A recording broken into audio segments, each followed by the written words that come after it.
Welcome to SVN news. నా పేరు వనజ.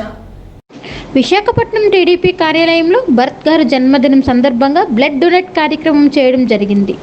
ఈ కార్యక్రమంలో గండి బాబ్జీ, గణబాబు, మహిళలు, కార్యకర్తలు పెద్ద ఎత్తున పాల్గొన్నారు.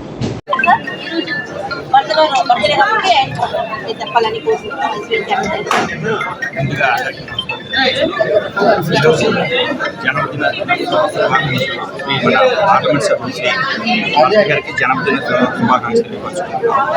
ముఖ్యంగా శ్రీ భరత్ గారి జన్మదినం అంటే మా అందరికి పండుగ. కారణం ఏంటంటే ఈ విశాఖ మహానగరానికి పార్లమెంట్ సభ్యులుగా అత్యంత మెజార్టీతో గెలిచినందుకు ఆయన మీద ప్రజలకి చాలా ఆశలు ఉన్నాయి. ముఖ్యంగా శ్రీ భరత్ గారు పార్లమెంట్ సభ్యులుగా గెలిచిన వెంటనే అనేకమైన శుభ సూచకాలు జరిగాయి. ముఖ్యంగా విశాఖ స్టీల్ ప్లాంట్ కాపాడులో ఆయన చాలా కృషి చేశారు. మరి ముఖ్యమంత్రి గారి సహకారంతో, కేంద్ర మంత్రి సహకారంతో, ప్రధానమంత్రి గారి సహకారంతో విశాఖపట్నం స్టీల్ ప్లాంట్ని అనే ప్రభుత్వ రంగ సంస్థలో ఉంచుటకు కృషి చేశారు. దాని తగ్గ హామీ కూడా మొన్న జరిగింది. అందుకు ఆయనకి విశాఖపట్నం ప్రజలందరూ ఆయనకి చాలా అంతగా తెలియపరుస్తున్నారు. అలాగే ఆయన మాటల మనిషి, చేతల మనిషి కాబట్టి ఆయన విశాఖపట్నంలో ఉన్న అనేక సమస్యల పరిష్కారానికి సుదీర్ఘమైన కష్టాలు చేస్తూ ఉన్నారు. ఆయనకి భగవంతుడు ఇంకా ఎన్నో పనులు చక్కగా జరిగేటట్టుగా మంచి ఆయుర ఆరోగ్య ఐశ్వర్యం ఇస్తారని ఆ భగవంతుని ప్రార్థిస్తూ విశాఖ జిల్లా నాయ బ్రాహ్మణ సాధికార కమిటీ తరఫున ఆయనకి శుభాకాంక్షలు.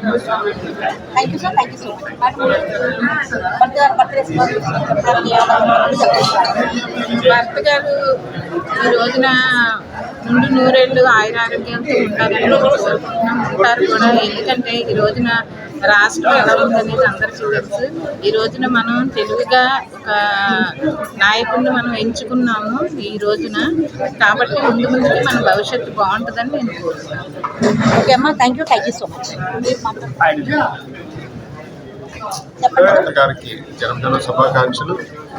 ఈరోజు విశాఖపట్నం ఏదో అత్యధిక మెజార్టీ అంటే 5,40,000 మెజార్టీ అంటే జనాలు నన్ను నమ్మారు. నేను వాళ్ళకి ఏదో ఒకటి చేయాలని చెప్పి ఈరోజు బర్త్డే ఉన్నా సరే నాకు కర్తవ్యం ముఖ్యమని పార్లమెంట్లో కూర్చొని ప్రజాగలం వినిపిస్తున్నారు. వారికి మా నాయ బ్రాహ్మణ జేఏసీ తరఫున జన్మదిన శుభాకాంక్షలు.